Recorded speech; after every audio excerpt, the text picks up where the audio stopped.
ఆంధ్రప్రదేశ్ సంబంధించిన వాళ్ళు బయట దేశాల్లో ఎవరైతే చదువుకుంటున్నటువంటి విద్యార్థులు కావచ్చు, అలాగే ఉద్యోగం చేస్తున్న వాళ్ళు కావచ్చు, ఇలాంటి వారి కోసం ఆంధ్రప్రదేశ్ ప్రభుత్వం ప్రవాసాంధ్ర భరోసా బీమా పథకం అని చెప్పేసి ఒక ఇన్సూరెన్స్ పథకాన్ని తీసుకొచ్చిందని చెప్పేసి మనం చెప్పుకున్నాం కదా.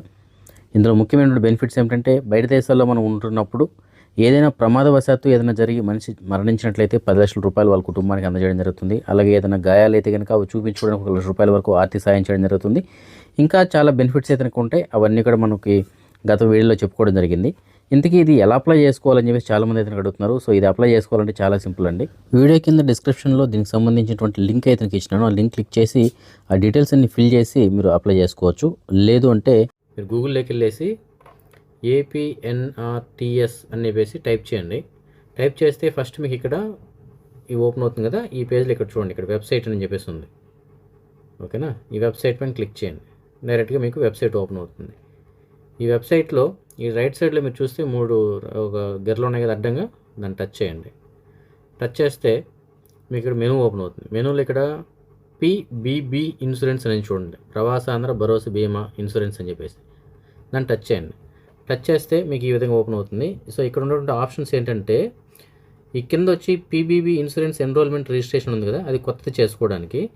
ఇక్కడ వచ్చి డౌన్లోడ్ ఇన్సూరెన్స్ బాండ్, అంటే మీకు బాండ్ అప్లై చేసుకున్న తర్వాత బాండ్ డౌన్లోడ్ చేసుకోవడానికి ఇది. దాని కింద వచ్చి పేమెంట్ అనమాట. ఒకవేళ మనం పేమెంట్ ఎవరైనా రిజిస్టర్ అంటే డీటెయిల్స్ అన్ని ఎంటర్ చేసేసి మీరు పేమెంట్ చేసుకుంటున్నారు అనుకోండి, అప్పుడు ఇక్కడ దీన్ని క్లిక్ చేసి పేమెంట్ చేయొచ్చు అనమాట. సో అట్లా కూడా చేసుకోవచ్చు. సో ఫస్ట్ ఆఫ్ ఆల్ మనం కొత్తగా చేయాలి కాబట్టి ఎలాగా అనే దాని గురించి నేను ఇప్పుడు మీకు చూపిస్తాను. ఈ కింద ఉంది కదా PBB ఇన్సూరెన్స్ ఎన్రోల్మెంట్ రిజిస్ట్రేషన్ అని చెప్పేసి దాన్ని క్లిక్ చేయండి.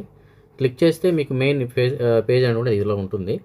ఈ పేజ్లో నేను ఇక్కడ డీటెయిల్స్ అయితే కనుక ఎంటర్ చేయట్లేదు. ఇప్పుడు మొత్తం అంతా మీకు చెప్తాను. దాని తర్వాత నేను ఎంటర్ చేసి నెక్స్ట్ స్టెప్ ఏంటి వస్తుందని చెప్తాను. ఎందుకంటే ఇక్కడ నేమ్స్ మనం మిగతా వేరే వాళ్ళ డీటెయిల్స్ ఇక్కడ ఎంటర్ చేసినప్పుడు మనం చూపించకూడదు. యూట్యూబ్ కమ్యూనిటీ గైడ్లైన్స్ ప్రకారం అది మొత్తం వీడియోని డిలీట్ అయిపోతుంది. కాబట్టి జస్ట్ మీకు చెప్తాను చూడండి. ఫస్ట్ పాస్పోర్ట్ నెంబర్ ఎంటర్ చేయండి. దాని తర్వాత పాస్పోర్ట్లో ఉన్న దాని ప్రకారం నేమ్, ఫస్ట్ నేము, అలాగే లాస్ట్ నేము, ఇక్కడ last name.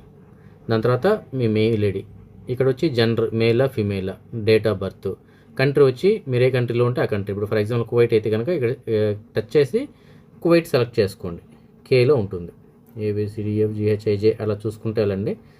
Khelo Kuwait select చేసుకుంటారు. ఇక్కడ మైగ్రెంట్ అంటే ఏం చేస్తారు మీరు, జాబ్ ఆర్ వర్క్ లేకపోతే స్టడీనా, జాబ్ ఆర్ వర్క్ పెట్టుకోండి. నెక్స్ట్ ఇక్కడ మీ ఆధార్ నెంబర్ ఎంటర్ చేయండి. ఆధార్ నెంబర్ ఎంటర్ చేయండి చాలు. ఇంకా దాని తర్వాత వచ్చి కంట్రీ కోడ్, మీరు ఏ కంట్రీలో ఉన్నారో ఆ కంట్రీ కాంటాక్ట్ డీటెయిల్స్ అనమాట. కంట్రీ కోడ్ +965 పెట్టండి. తర్వాత మొబైల్ నెంబరు, మీ ఫోన్ నెంబరు, వాట్సాప్ కూడా అదే ఉంటుంది కాబట్టి సేమ్ నెంబర్ ఇక్కడ ఎంటర్ చేసేయండి. నెక్స్ట్ వచ్చి ఇక్కడ డాక్యుమెంట్స్ అప్లోడ్ చేయాల్సింది. ఫస్ట్ వచ్చి పాస్పోర్ట్ ఫ్రంట్ పేజ్, ఈ అప్లోడ్ అని ఉంది కదా, దాన్ని టచ్ చేసి మీరు మీ గ్యాలరీలోకి వెళ్ళేసి మీ పాస్పోర్ట్ కాపీ రెడీగా పెట్టుకోండి. ఫ్రంట్ పేజ్ నీట్గా ఉండాలి, క్లియర్గా. ఇక్కడ పాస్పోర్ట్ ఫ్రంట్ పేజ్, నెక్స్ట్ వచ్చి passport back side page, next ఇక్కడ వచ్చి సివిల్ ఐడి కార్డు, ఈ 3 అప్లోడ్ చేయండి. ఇంక ఈ 4వది ఇక్కడ ఆధార్ ఉంది కదా, ఈ ఆధార్ ఎప్పుడంటే ఒకవేళ మీ పాస్పోర్ట్లో ఉన్న అడ్రస్లో మీరు అక్కడ కాకుండా వేరే దగ్గర ఉంటే అప్పుడు దాన్ని అప్లోడ్ చేయాలి, లేదంటే ఇది అవసరం లేదు. ఓకేనా, మెయిన్ పాస్పోర్ట్ ఫ్రంట్ బ్యాక్, అలాగే సివిల్ ఐడి కార్డు.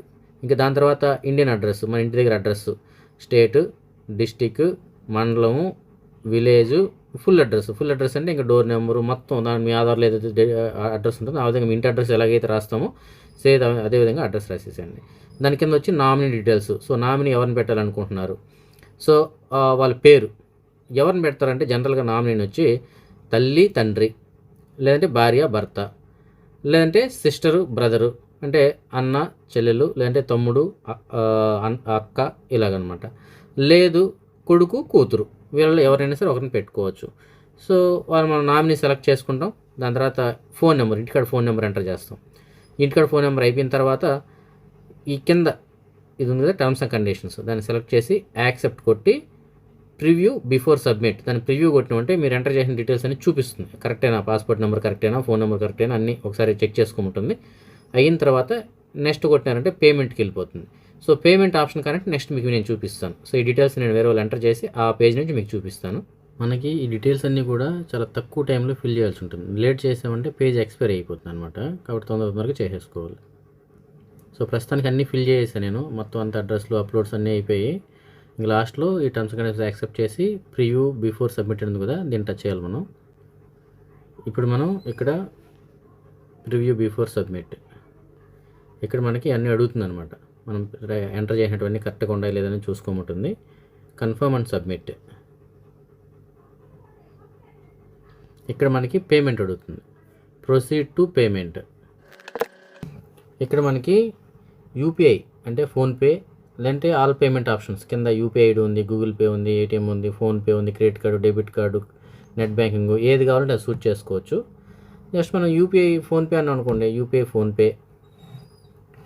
ఈ కింద కంటిన్యూ అండ్ పే 590 రూపాయలు, అది ఆటోమేటిక్గా ఫోన్పేకి పోతుంది. ఆటోమేటిక్గా ఫోన్పేలోకి వచ్చేసింది.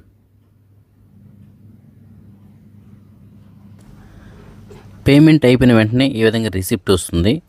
ఈ రిసిప్ట్ మీరు డౌన్లోడ్ చేసుకొని మీ దగ్గర రెఫరెన్స్ కింద పెట్టుకోండి.